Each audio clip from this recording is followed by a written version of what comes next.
After Boss Studios released World Driver Championship on the N64, suddenly they became one of the hottest developers on the console.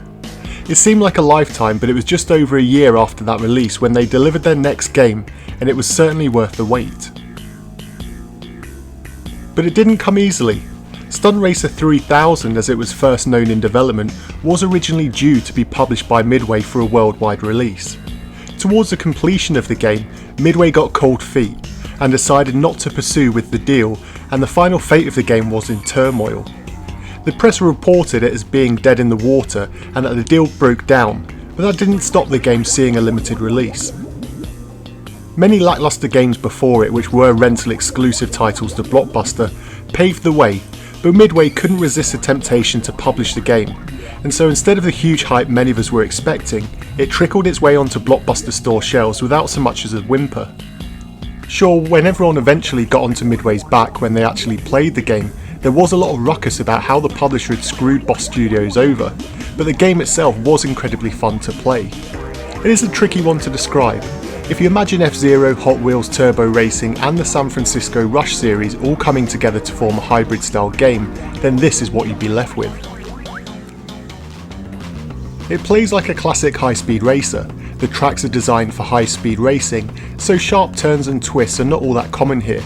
It's as if everything has been designed for high-speed racing, very much like F-Zero.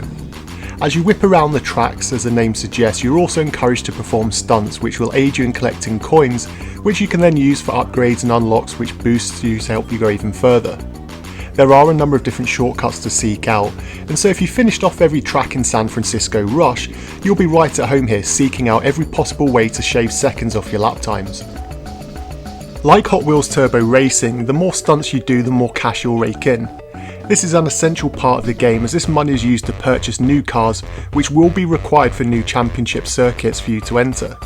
Not only this though, as you enter the workshop and spend a considerable amount of time purchasing upgrades for your vehicle and tinkering around with parts to give it a feel and look that you prefer to race with. Speaking of the vehicles, there's over 30 different cars to choose from, with multiple unique parts for each car. They stay far away from the classic sports cars for the most part, and taking the game's weird and wonderful aesthetics, you can expect everything from milk trucks to Formula 1 cars. The tracks too are also a varied mix.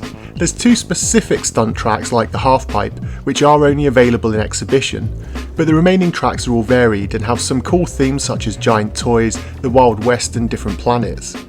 When playing the career mode, you'll also encounter boss races where you'll come up against your rival in a great head-to-head challenge. With 5 contest modes, the game packs a lot of challenge and replayability. Whilst the game itself bills itself as a stunt racing game, it is perhaps a little disappointing that the actual stunts that you can pull off mostly only consist of flips and spins. The Rush series really does the whole stunt thing a far lot better. One area of the game which really stands out is its visuals, and the graphics are amazing for the N64. Sure, there's a very late N64 game being shown here, but it's great to see that there's so many visual treats here which are pushing the console. The best part is that the game is pretty much free from any slowdown, even in multiplayer mode. And with the expansion pack enabled, I was expecting the high-res mode to really struggle, but this was not to be the case. The downside is that if you do use the high-res mode, it letterboxes the screen by quite a large amount, and so you have to see if something that you can personally get used to. With tight controls, passable music, and a whole host of weird and wonderful characters to get to know, Stunt Racer 64 is perhaps one of the biggest mistakes a publisher made on the N64. For reviewers back in the day, they tended to praise the game when they played it, and pretty much all agreed it would have sold incredibly well. I didn't play Stunt Racer 64 at the time due to its North American rental exclusive release, but some years later when I imported a copy from eBay, I was blown away by just how good it was considering I was expecting a very forgettable game from its generic title. But don't let that fool you. If you can get your hands on a copy of this game, and if you haven't played it before, I'm sure you too will be surprised just how much game time you actually get out of it. If you did play this back in the day though, I'd love to hear your memories of it. Did you pick this up on a whim after seeing it on the shelf, or did you pick this up as a purchase when the store began selling off their N64 stock to make way for the next generation of gaming? As always, let me know your thoughts and feelings in the comment section down below, and until next time.